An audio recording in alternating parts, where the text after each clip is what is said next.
Malabo pa sa sa sabaw ng pusit.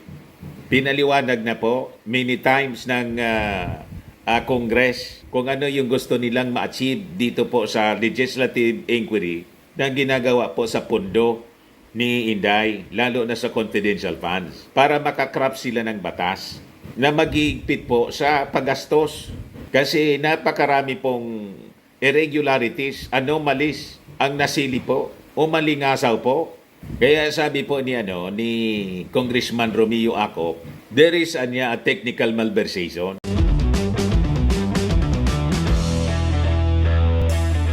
Ito naman po yung bago naming product na binibenta online. Eye Glow Serum, whitening po siya. Tingnan ninyo yung epekto sa aking anak na architect before and now. Yung mga inquiries po ninyo, dumiretso na lang kayo sa kanyang Facebook account, Sara'S Maravillas. Tumakas na mga kababayan, yung isa sa mga officials ni Inday, lumipad pa Amerika. Sabi, kahapon pa lang mga kababayan, ngayon yung schedule ng hearing. Tapos kahapon, lumipad na po. Malinaw, sabi nga po mga kababayan, flight is a sign of guilt. Pag laging umiiwas po, tumatakas, pag tinatanong, malinaw po yun na tanda na talagang may tinatagong kasalanan. Kasi ang tao na walang tinatago, walang rason na umiwas. Ayan po yung Chief of Staff ni Inday, si Zulaika Lopez. Umalis na ng bansa. Malamang sa malamang mga kababayan, i-contempt na to ng Congress at ipapahanap tulad po kay Alice Goo. Matindi yung mga revelasyon po. Kahit wala si Inday at sa kayong mga opisyal niya na pinagbawalan niyang mag-attend, lalong kamangha-mangha yung mga revelasyon. Ngayon, sabi po ni Congressman Romeo Acop, this is a technical malversation. There is a technical malversation sa paggamit ng confidential fund mga kababayan ni Inday. Sinalamang ka po yung pondo. Talaga mga kababayan, nilunok talaga po. Matindi yung pakalunok po. At hindi lang yung 125 million yung iniimbestigahan. The whole budget iniimbestigahan na po mga kababayan. Pati yung paggamit na yung regular budget. Pero yung confidential fund combined 612.5 million pala yun. Binobosisi na rin po mga kababayan. Hindi lang yung 125 million, kundi yung kabuuan sa 612.5 million pesos combined na confidential fund ni Inday, Office of the Vice President, pagkatapos yung sa DepEd. Malamangan niya Mr. Maravillas, magpapress ko na naman si Inday niyan mamaya or bukas. Abangan po natin kasi pag nagpapapress con po si Inday, lalo napapahamak yung lalo siyang napapahamak, kaya kaabang-abang po. Imbes na makatakas po sa pananagutan, lalong nalulubog si Inday. But before ko mga kababayan ibigay sa inyo yung full story ng balitang yan, click subscribe muna dito sa ating YouTube channel and hit the notification bell para lagi po kayong updated sa mga kaganapan dito sa ating bansa. Like and share na rin po ninyo ng ating video. At huwag na rin po ninyo na skip yung ating mga commercial ads para tuloy-tuloy lang ang pag-unlad ng Bagong Pilipinas. At itong ating programa mga kababayan, atid sa inyo nitong ating mga sponsors. Firmax Firming and Lifting Cream. Pinapay po sa mga pulses in affected area. Mainam po ito sa mga pains at paninigas ng mga kaso-kasuan. Ito sa mukha naman yung application, anti-aging, Automax po siya. Ito Eye Glow Serum mga kababayan. Whitening po siya. Made in South Korea. Ito naman po, Nengxia Red Mix Fruit Drink. Gawa po siya sa goji berry. May anti-cancer properties po siya. At sa mga nagana po ng malinis and spacious fitness gym, pumunta lang po kayo sa aming Colossal Fitness Gym. May Grab ka rental din po kami. At bills payment po sa aming office. At saka sa mga mahilig po sa mga imported bags, Manood po kayo sa live selling ni Madam Eileen Rosales sa kanyang Eileen Closet po. Pati mga shoes, ito yung kanya po. Ito yung kanyang page. Kita ninyo, napakagandang mga online selling po siya. Si Madam Eileen Rosales. I love how Cellphone number niya po, 773-798-7816. Balikan natin yun ang ating kwento. Pinatakas na ito ni Inday. Umalis ka na niya muna, magtago ka na muna sa ibang bansa. Magpalamigaan niya muna. Abang kami rito, nagpaplano ng mga bilang designated survivor. Kailangan na niya madaliin na natin kasi desidido yung Congress. Talaga pong desidido yung Congress, pati po sa AJK investigation, yung sa Quadcom, sa Pogo, sa AJK, at sa kung ano-ano pa. Yung sabi ni Speaker Martin, hindi tayo anya papayag sa kadiliman. Di ba? Yan yung ganyang speech, mga kababayan, sa pag-resume ng sesyon ng Congress. Kahapon, hindi anya tayo papayag sa kadiliman. So malinaw, hindi tatantanan ng Congress ito pong mga ginasangkutan ng mga mag-amang Duterte at iba pang mga previous officials ng previous administration. So kinonfirm po kanina ng House panel na si OBP Chief of Staff Zulaika Lopez umalis na po ng bansa. Lopez reportedly left at 7:31 p.m. aboard Philippine Airlines Flight PR-102 bound for Los Angeles, California. So sabi po dito sa balita, the committee chaired by Congressman Joel Chua is reviewing budget issues concerning Vice President Sara Duterte. However, personnel from the OBP refused to attend today's hearing, questioning the committee's jurisdiction and asserting that the inquiry is not in aid of legislation. Ang sabi ni Inday ng kanyang opisina, yung subpena niya na inisyo to its official invalid. Naging invalid pa yung subpena. Ang rason, mga kababayan, it was set niya for a hearing on a different date. Nagpalusot pa. Pinospone kasi ng House panel yung hearing nung October 17 kasi nga nasa kasagsagan tayo ng masamang panahon ng bagyong Katrina. Kaya nireschedule po. Nireschedule dito sa November 5. Nakakuha ng rason. Ay October, hindi 17, October 28. Yan sabi ng OBP. The OBP said the subpoena issued for a hearing on October 28 was only transmitted to agency on November 4 anya. As the said subpoena issued by the Honorable Committee bears the information that it was issued for a past October 28, 2024 hearing schedule, which was also reset, it would be improper to receive the same. Thus, there was no subpoena for the scheduled proceedings on November 5, 2024. Inanapan po ng butas. Nireschedule nga, inannounce nga. Napakalinaw yung announcement ng House panel para niya maka-concentrate tayo sa pagtulong muna sa bawat distrito itong mga congressmen kasi nga tinamaan tayo ng Katrina, ng baha, kaya nireschedule ngayon. Inanapan ng butas po ng OBP.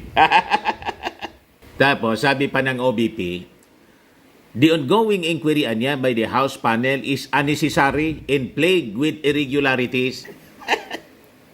Ang plague po ng irregularities, yung confidential funds, pati nga kanina, mga kababayan, pinapanood ko yung hearing, pati yung regular budget ni Inday, may mga nasilipong problema sa pagtatanong po ni Congresswoman Swansing. Hindi lang yung confidential funds po ang puno ng irregularities.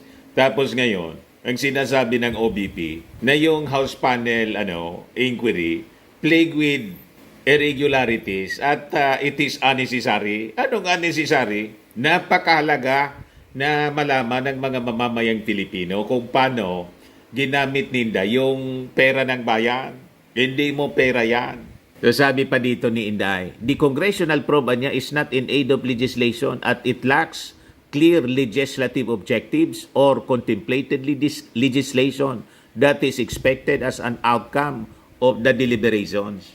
Malabo po yung paliwanag ng OBP. Malabo pa sa sa sabaw ng pusit. Pinaliwanag na po many times ng Congress kung ano yung gusto nilang ma-achieve dito po sa legislative inquiry na ginagawa po sa pundo ni Inday, lalo na sa confidential funds, para makakrap sila ng batas na mag-iigpit po sa paggastos. Kasi napakarami pong irregularities, anomalies ang nasili po o malingasaw po. Kaya sabi po ni Congressman Romeo Acop, there is a technical malversation.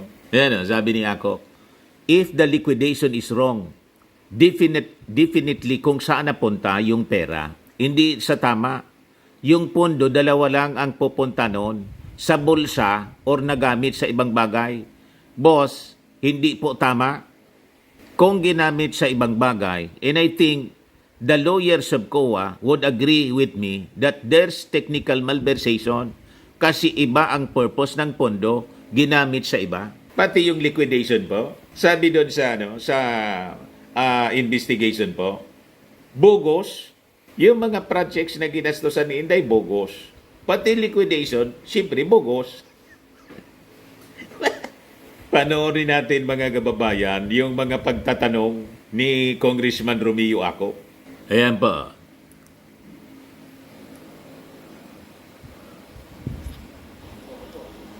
Attorney Pua.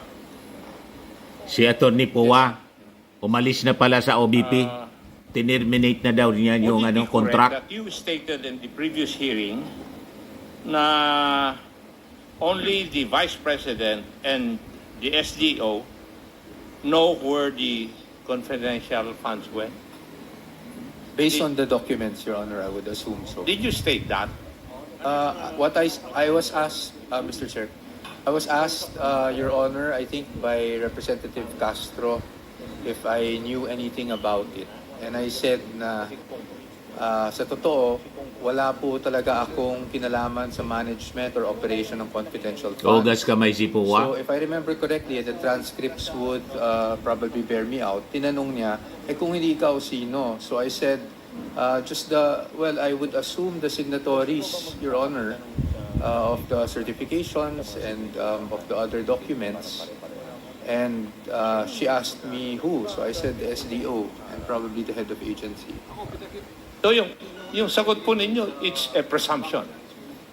Well, Your Honor, kasi hindi ko po alam kung saan... Because you answered the question under oath. Yes, Your Honor. And therefore, you stated the name of the Vice President and the Special Dispersing Officer.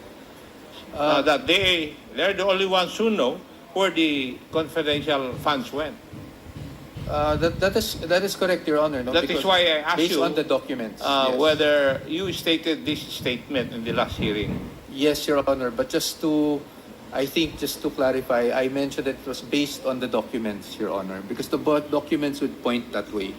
Kasi kung titingnan ko yung statement po ninyo, ay kung wala nang ibang nakakalam kung saan napunta yung pondo, ay dadalawang bagay lang ang nangyari. Di ba? Kasi either ibinulsa nung ni VP o ni STO o Ibinulsa? ginamit sa ibang bagay. Ni VP at saka ni STO.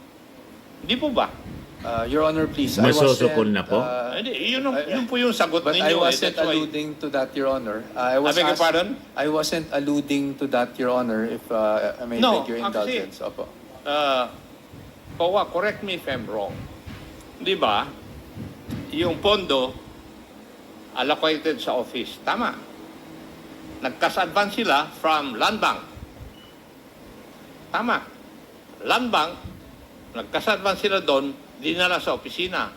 Ang makaalam na lang doon ay yung head of office or head of agency at saka yung special dispersing officer. Tama. Di ba ba? At yung special dispersing officer, yun yung mag-allocate kung saan pupunta yung gagastusin yung pondo. Kaya tumakas Di po ba? na po pa Amerika. Sagutin niyo ako, COA. Do you agree with me? Yes. Pakisabi sa mic para marinig po lahat. With your permission, Your Honor, yes po, Your Honor. Yes. And therefore, kung yung liquidation or clearing process ay hindi totoo at bogus, ibig sabihin, nagamit yung pera sa ibang bagay. Would you agree with me, COA?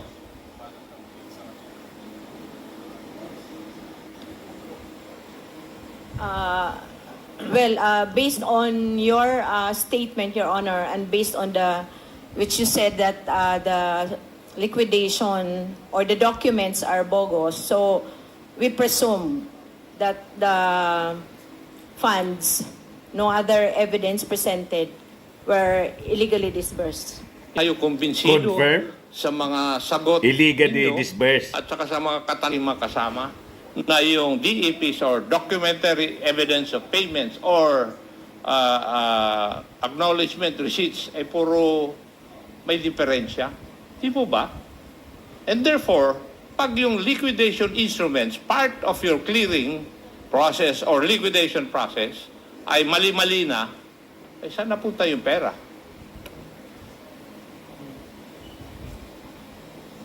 Tell me. Dalawang bagay lang po. Kasi dami ko na naimbestigan na ganito nung nasa pulis ako saka sa PCINP. Di ba? Either ibinulsa or ginamit sa iba. Either way, mali. Di po ba? Would you agree, COA? If the liquidation po is bogus, Kasi hindi naman napunta doon sa totoo Doon sa clearing instruments na binigay. Di ba? Kung naibulsa, masama, ninakaw mo na di ba? Ngayon, kung ginamit sa iba, technical malversation yun. Would you agree with me, attorney? that is assuming it was not used as confidential expense. Mali na nga yung clearing instrument sa liquidation process yung mali yung pag-clear at saka pag-liquidate, what is your conclusion? That the funds were not used as confidential. Supposed to be used. As it is supposed to be Is used. supposed to be used. Yes. That is the logical conclusion. Di po ba? Would you agree with me, Madam Attorney? Personal opinion, yes, Mr. Chair. Ha? Personal opinion po, Mr. Chair, yes, I would have to agree. Ewan ko. Pero kasi sa dami na naimbestigahan ko, ganun ang nakikita ko Kayo naman, ang tagal nyo na sa COA, hindi nyo pa rin nakikita yon. Playing safe? Di ba? Kasi if your liquidation or clearing process is wrong, di definitely yung kung saan pinuntan yung pera, hindi po dun sa tama.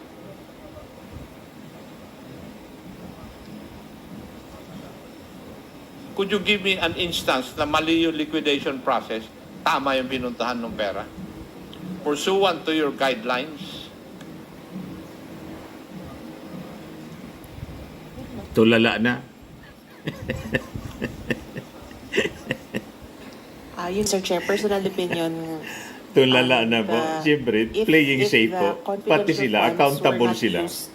As it Sa is COA. intended, it's already technical malversation. Yes, kasi kitang-kita naman na yung paggamit po nila sa pondo, parang nilegalize lang nila by their submission to you, yung DEPs nila, o kaya ARs, or acknowledgement receipts. Di ba? Na mali-mali.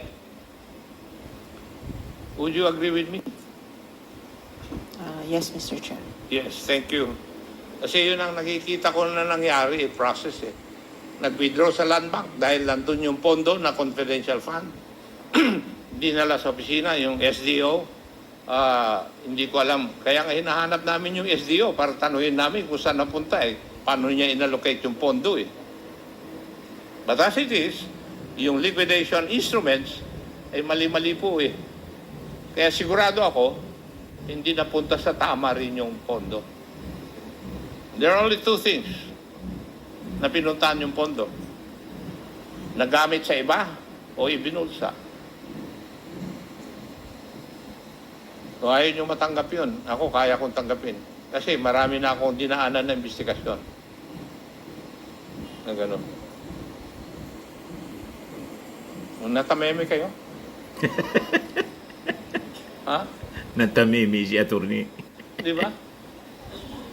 Could you please tell us? Wala eh. Kasi marami nangyayari ganito eh. Which, I think, you know. Kasi hindi lang naman doon sa OVP yan, tingin ko.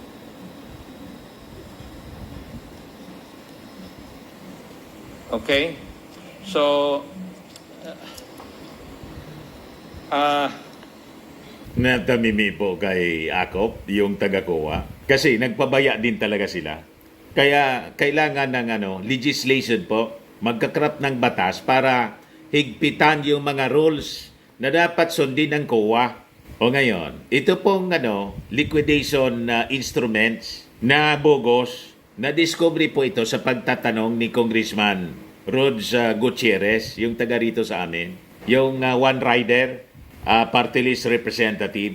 Panoorin natin yung kanyang pagtatanong. Kasi doon po, mga kababayan, nahaloka yung mga bogus na liquidation instruments. So ito yung pagtatanong ni Congressman Rods Gutierrez. Pakinggan po natin. Separate records of all transactions and to retain a certified copy or duplicate copy of the required supporting documents and reports on utilization. However, and my questioning is precisely on this, on the acknowledgement receipts attached as justification, yung documentary evidence presented. However, given that the SDO Acosta is not around, I guess we'll be forced to at least to get this, some of the answers, I'll be forced to ask the COA. So with that, Mr. Chair, I'd like to direct my questions perhaps to Attorney Camora from the ICFAO, if they would be so kind to indulge. Just as to add context po, Attorney Camora. We know po that the confidential funds are special in the sense that they respond to, they pertain to a certain purpose only allowable under the Joint Memo Circular. But this does not mean that this is a blank check po, no? It's not a blanket authority that it could be spent without justification. Would that be a fair statement po? Attorney Camora, you're recognized. That is correct po, Your Chair. So, Mr. Chair. in line with that, and in line with the requirements of the COA, you would ask actually for liquidation reports. Although it's special in the sense that it is directed only to the chairman of the COA, you still have the ICFAO to study this. And in fact, it is the ICFAO who gives the AOMs, the notice of disallowance, and the notice of credit in relation to confidential fund spending. Is that correct, Mr. Chair? That is correct, Mr. Excellent, Chair.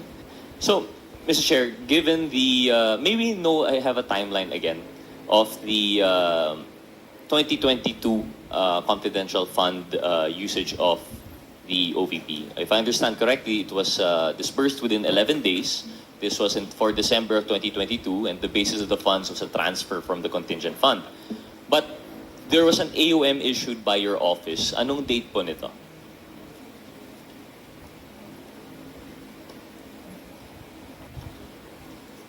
Mr. Chair, the first AOM is dated September 14, 2023. So for the 2022 confidential funds, September 2023 yung AOM. And the response by the Office of the Vice President was received around what time po kaya? It was received by the ICFAO on October 19, 2023, Mr. Chair. October 2023. And one of the findings there was insufficient the DEPs po, no? And this would be pertaining to, in support of the liquidation reports, yung ating mga acknowledgement receipts. Because compared to usual spending by government wherein we actually need official receipts, kapag ang pinag-uusapan po ay confidential or intelligence funds, because precisely confidential dapat yung usage nito, it is sufficient to submit acknowledgement receipts. Tama po ba? Mr. Chair, since the requirement is documentary evidence of payment, not necessarily official receipt. Correct. So they could submit Attorney acknowledgement Camora, receipts. pwede pong pakilakasan po ninyo yung boses ninyo.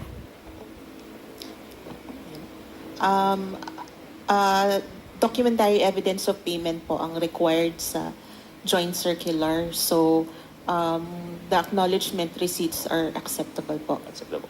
Correct po, no? And I agree with that. So the acknowledgement receipts are acceptable. However, one of the findings of the AOM was kulang nga po yung DEPs. And this is pertaining to the acknowledgement receipts. The first time na nag-liquidate po sila, wala pa talagang submitted na DEPs. Opo. So that's why you had the AOMs in September 2023. Part of the findings was the lack of the DEPs, precisely yung mga ARs natin. And then they answered in October 2023. When they filed in October 2023, was it already there, yung DEPs? Yung justification po nila? Yes, Mr. Chair, it was part of their compliance. So it was submitted October 2023. After that, there was a notice of disallowance pertaining to that quarter. Kailan po ito na-issue?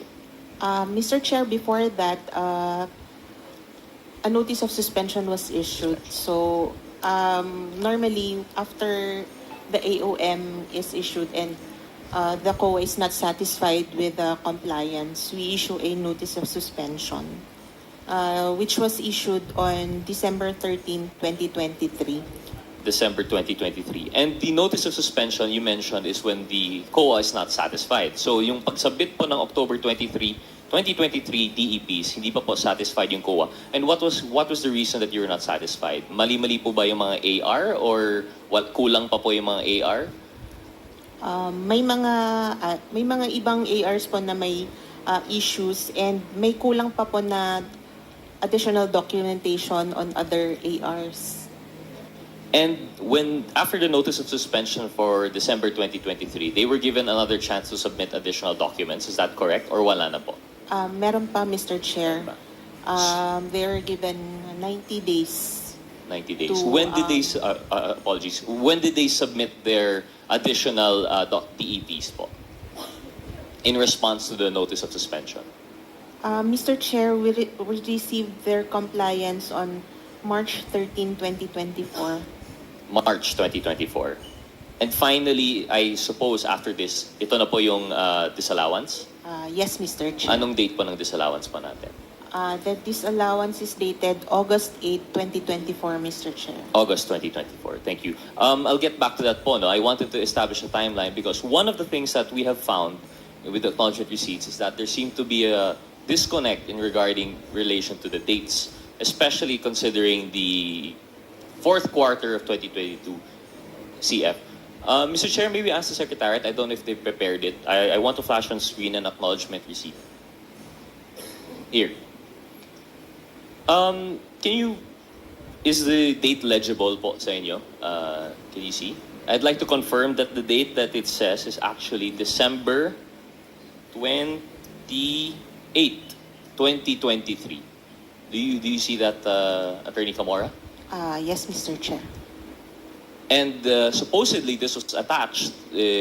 I'm not sure if this would come in for the first batch of response in December 2023 or if it came in with the second batch of response in March 2024. But this is supposedly a DEP presented for the fourth quarter of 2022. Isn't it strange? Not really strange, it's outright false for it to justify an expense in 2022, but the date is 2023. Would that be correct, Ms. Camora? Attorney Camora? That is correct, Mr. Chair. Actually, one of the findings under the notice of suspension is that some of the acknowledgement receipts were dated December 2023 and some were even undated. Yes. And this would be the basis for disallowance? Or was this, this was the findings of the AOM po, no? Yes, that is under the notice of suspension na po, Mr. Chair. Suspension. Since nakapag-comply na sila, so yung observation namin was already under the notice of suspension po. How would it be complied po, Attorney Camora? How did they rectify the AR? If I mean, my understanding po is pag submitted po yung AR, this is already supposedly presumed to be regular, and then you have an outright problem such as 2023. Although you might say na typographical error, but correct me if I'm wrong, this happens more than once po. Is that correct, Attorney Camora? That is correct, Mr. Chair. Would you know how many ARs exactly yung dated 2023 submitted for 2022? Mr. Chair, we have attached it in the original notice of suspension. However, we do not have the figures today. Sige po. Well, just to help you po, no, based on our study, 158 of the acknowledgement receipts have that typographical error. We would understand the typographical error if it happens once or twice, and at most for one individual to make that mistake multiple times. But for Matindi. supposedly acknowledgement receipts which come from different sources, this should be different people issuing it po, diba? These are different people signing off for different expenses. Now, for 158 people to make the same mistake, is that something that would be acceptable? Is that an acceptable margin of error for the COA? Mr. Chair, they answered in their compliance. As to the Mr. Chair, apologies. Maybe what does it mean to answer with the compliance? So they took back yung AR na mali po yung date, or no, Mr. Chair, yung compliance nila contained their answers why they had the acknowledgement receipts dated December 2023 and undated acknowledgement receipts. and what was the answer po, Attorney Camora? They said they have inadvertently contained clerical or typographical errors indicating 2023 instead of 2022. Considering the nature of confidential activities which are usually conducted discreetly and completed within a short period of time, and in addition to the lack of attention to details of personnel attending to voluminous papers from several individuals, some data in the acknowledgement receipts submitted as proof of transactions may have been missed. Mr. Chair, apologies. I think that portion would suffice po, Attorney Camora. No? So the answer of compliance, they did not dispute, they did not take back the ARs, but they simply gave that defense that it was an inadvertence, or basically typo nga po siya. But precisely the point, Mr. Chair, I think that the committee should consider is that it's a typographical error for 158 acknowledgement receipts. This is not something that I think, although we do not argue with the COA, of course, this is their jurisdiction. It is precisely their decision if that compliance would be sufficient. However, I think for us to consider in strengthening the laws that we are going to craft, in support perhaps of the joint memorandum circular, I think we have to be stricter with the acknowledged receipts to be issued. Because, Mr. Chair, I would like to propose one thing. Of course, the COA will not be able to answer this. But given the timeline po, no, September 2023 yung first na AOM, the October 2023 was the compliance with the first batch of ARs, and then December 2023, the notice of suspension. And that was the time siguro po, no, that they were coming up with these new ARs. It would make more sense, Mr. Chair, for them to make that mistake. Because when pag nagkaka-typographical error po natin sa date, the usual mistake is you put on the date that is current. Isn't it possible, Mr. Chair, based on human experience, isn't it more likely that these ARs were prepared a year after the fact already? That they were prepared in December 2023, because this precisely coincides with the date in which they submitted the second batch of the ARs. I don't think, Mr. Chair, this was a mistake that was committed in December 2022. This was a mistake that was committed after the fact, after the AOM, and after the notice of suspension, when they were rushing to comply with yung mga butas po na lahat ng COA. Correct. I think this is something that the committee should consider. Dinoktor. Especially when it comes to the compliance with the COA. We are not faulting the COA, of course, and we respect them. This is their jurisdiction. But one thing that we understand, that we see from the COA, is that generally, they are not really ministerial, but they would err on the side of caution rather than put themselves in the place to, exercise discretion regarding the disbursements by any agency. Sa kanila po, as long as complied yung DEP, and as long as there's an explanation, they would accept it. However, I think the COA has to go above and beyond that requirement. Because, Mr. Chair, just to highlight also how how spurious this seems and how bogus. If December 2022 po yung date dapat na Bogus? ng AR, tapos December 2023 yung date, it wouldn't even correspond to any confidential funds. It's not possible if ever the reasoning was nagkapalitan ng AR, because I understand that might be one of the excuses for inadvertence. Baka nagkapalitan yung AR for December 23 and December 2022. Pero wala pong December 2023. If we recall, the fourth quarter of the confidential funds for the Office of the OVP was never dispersed. They chose, although it was already included in the our General Appropriations Act, they chose not to disperse yung fourth quarter. So saan po na ilalagay itong December 2023 AR if, in fact, they would say inadvertence, nagkapalitan yan? Or if they say typographical error naman, it wouldn't make sense. What's that doing in December 2022? 158 times po nangyari. More likely, this was the same mistake committed by perhaps a few persons, which raises the question, are these acknowledgement receipts spurious? Are they bogus? Are they false? In addition to that, Mr. Chair, I'd like to present another acknowledgement receipt. If the Secretariat could please flash yung November 1 po. Kung Rog, gusto ko lang linawin, 158 times na ang date ay 2023. Mr. Chair, based on what our office has found, 158 of the ARs corresponding to 23.8 million were submitted for the December, for the fourth quarter of 2022 disbursement, but they were citing 2023. Ang sabi nga po ng COA na ang citing the answer of the OVP is that inadvertence po. Ang dami naman pagkakamali nun. Kung magkakamali ka, dapat isa lang. Matinding Sa pagkakamali. 2023, last quarter, wala na silang confidential fund. So parang lumalabas, lumagpas yung kanilang liquidation. Sobra-sobra yung liquidation na nilabas nila. Tama po ba yung pagkakaintindi ko sa sinasabi ninyo? Well, Mr. Chair, your guess is the same as ours, but it could also be na these are ARs belatedly prepared. Okay. Sige po. Thank you po. Dinoktor po. Please proceed. Thank you, Mr. Chair. So, proceeding onward, may we ask the Secretary to flash yung November 17, 2023 AR. Yun. Thank you. Attorney Camora, is it legible po? Can you see that the date is November 27, sorry, 2022. 2022. November, I cannot see it. November 17? Mr. November 27 po, 2022. 27.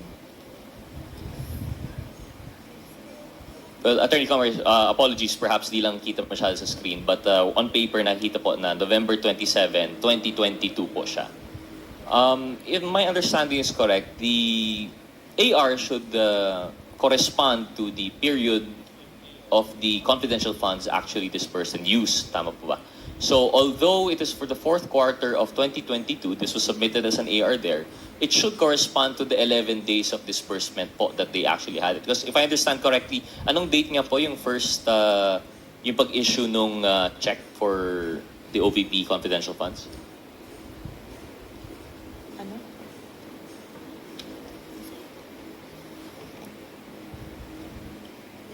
December 20, 2022, Mr. Chair. December 20, 2022. So, definitely, this is after November 27, 2022. Would the COA have, of course, I would not fault COA for this. This is supposedly a question for the Special Dispersing Officer, si SDO Acosta, but given that she's not here, I am constrained to ask the COA, para saan po kaya would this be considered? Because if we also consider, baka sabihin naman natin na typographical error, baka dapat November 2023 po ito, wala rin pong fourth quarter confidential funds ang OVP for 2023. Tama po ba? Tama po, Mr. Chair. So in that case, how would the COA appreciate this acknowledgement receipt? Normally, Mr. Chair, it should be noted that confidential funds should not be used as payment for reimbursement of previous activities. So it would have been flagged as a reimbursement expense, so not allowed. So this would have been disallowed totally. And perhaps there's a good chance that this is part of the disallowance actually of your But I think, Mr. Chair, what is striking for this committee is, of course, the COA has already acted on the disallowance. But what should be considered is the fact that this could not have happened. I mean, reimbursement might be one explanation, but how could you reimburse something that this was even the first batch of confidential funds? December 21 po ba? Tama ba? December 21? December 20, Mr. Chair, yung date ng check. December 20 po yung cheque. This is the first confidential funds ever issued to the OVP for this administration. Yet they have acknowledged receipts for November 27, 2022. Ibig sabihin po, wala pa pong confidential funds. They're already coming up with their acknowledgement receipts.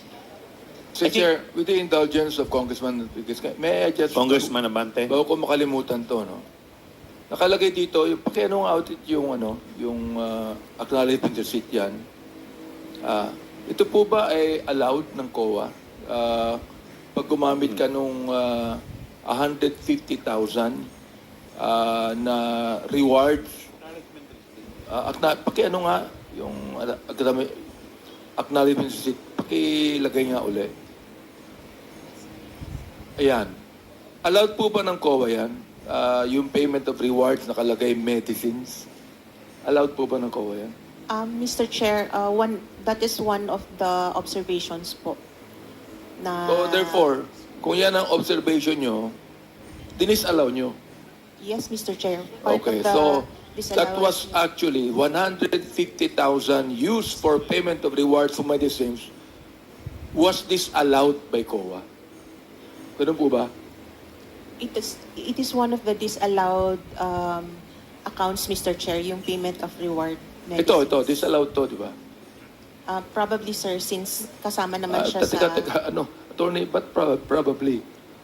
Yes, sir. Since it is an acknowledgement receipt Di ba? of payment of rewards. You're a good lawyer. You cannot just say probably. You have to be sure about it, di ba? So, di talagang disallowed to, di ba? Yes, Mr. Chair. O yan. Mr. Chair, thank you. Please continue, Congressman Rog. Thank you, Mr. Chair. Thank you, Congressman Abante. Basically, what we're trying to say here po, no, in relation to the dates, whether this is for reimbursement of, although illegal po, no, it's not supposed to be allowed. Whether this was a justification for reimbursement or this was inadvertence or typographical errors, despite being repeated over 158 times, these are clear red flags po in relation to the AR submitted by the office. And this is something that we should consider. Looking forward, we should consider po this in aid of legislation, perhaps legislation to strengthen this joint circular to make sure that this doesn't appear again, or perhaps stringent penalties for when this is caught. But more important than that, we still have to hold them accountable po, no?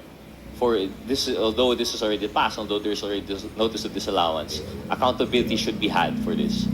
Now, in addition po, moving forward from these erroneous dates or inadvertent dates, I would like to present another documentary evidence.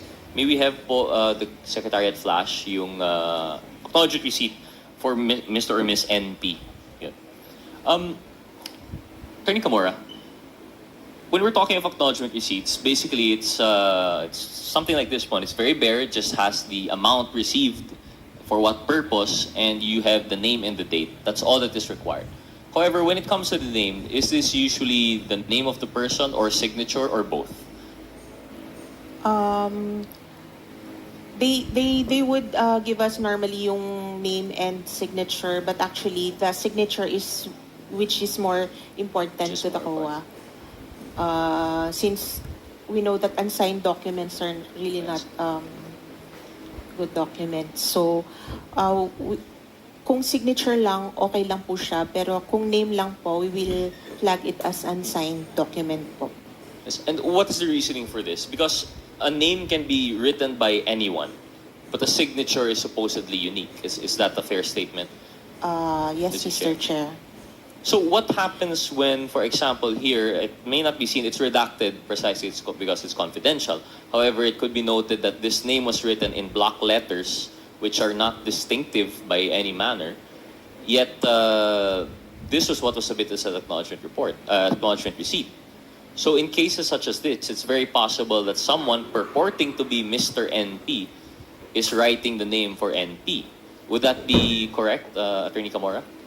That is correct, Mr. Chair. So in this case, this would be another case of an irregular AR. Would that be correct? Yes, Mr. Chair. And of course, when it comes to the ARs that are just block letters and names, because precisely it could be purporting to be that person, but signed by anyone else, this should be disallowed, Mr. Chair. But of course, as mentioned again by Attorney Camora, alam ko baka narinig din na po kayo with all of these questions for the ICFA, which are all redundant. But it just is an additional proof po that what we're looking at here are red flags when it comes to acknowledgement receipts. And I think we really should strengthen po siguro the DEPs that would be required for confidential funds. Kasi po, hindi po to biro. And if you look at it precisely, we're talking about a single payment for 400,000 pesos as a reward payment, which could be anyone because hindi nga po signed. Kung sa mga signatures nga po, nagkakaduda tayo kung totoo yung signature. Paano pa kaya pag walang signature at all? How do we know that this person exists? These are some issues that we should consider po, Mr. Chair, when we're going to craft our legislation. Problematic talaga. Random circular. Mr. Chair, I had other questions, but I think this could only be answered by SDO Acosta. So I would like to manifest that I would like to join po yung I have the same sentiments as Chairman Abante that these persons invited should appear. At least it would be our 5th hearing already, and still we have no answers. And I think it would the answers really rely on their attendance, and this is only for the accountability for the truth that our people would see. So I think we should really have a harder stance for requiring their attendance. So with that, Mr. Chair, I would now defer and yield to our other colleagues here today. Thank you very much, Mr. Chair. Thank you, COA. Confirm po. Grabe pong problema. Dinoktor po talaga. Yung liquidation instruments po, bogus. Kaya sabi ni Congressman ako, dalawa lang niya ang pupuntahan niya. Ginamit sa iba na bagay o binulsa. Pariwan niyang mali kasi this is a technical malversation. Ginamit sa ibang bagay, technical malversation. It is a crime, mga kababayan, dito sa ating bansa. Bawal yan po ang malversation, technical malversation. O kung hindi niya, binulsa, lalo na. Sukol na po si Pulturera. Kaya yung kanyang chief of staff po, tumakas na. Sa mga naghanap ng malinis and spacious fitness gym, pumunta lang po kayo sa aming Colossal Fitness Gym. We also offer Grab Car Rental with our brand new 2023 model ng Toyota Innova. We also accept booking for those who are planning to travel via PAL, Cebu Pacific, and other airline companies, local and international, and bills payment for Meralco Bills, PLDT, Aleco Bills, etc. Ang Colossal Fitness Gym is located at 3rd floor Security Bank Building, Landco Business Park, Legazpi City, Albay. For inquiries, look for Djillon Maravillas. Contact number 0966-802-0949. Yan yung aming Innova. Lagi na pong matao sa amin. Pati mga foreigners po, tingnan ninyo. Mga British tourists sila. Ang lalaki ng katawan na, mga kababayan, nag-gym sa amin. Ito naman po, Indian National. Ito mga mga European sila. Ito naman yung bago naming product na binibenta online, Eye Glow Serum. Whitening po siya galing sa South Korea. Tingnan ninyo yung epekto sa aking anak na architect entrepreneur, Riz Maravillas. For inquiries, look for Riz Maravillas on FB. Ito naman po, Firmax Firming and Lifting Cream. Pinapahid po ito sa mga pulses and affected area. Mainam po ito sa mga pains at paninigas na mga kasukasuan. Ito po, Automax Radiant Serum. Sa mukha naman yung application. Anti-aging po siya. You will look 10 years younger than your age. Sa mga cancer patients naman po, baka lang gusto ninyo itong itry. Nengsia Red Mixed Fruit Drink. Hindi man po siya gamot, food supplement siya. Kaya lang, gawa siya mga kababayan sa goji berry. Yung goji berry may anti-cancer properties. Yung mga inquiries ninyo, dumiretso na lang kayo sa aming messenger sa Facebook para masagot namin agad. Ayos po, ako po si Dante Maravillas. Bye-bye. God bless.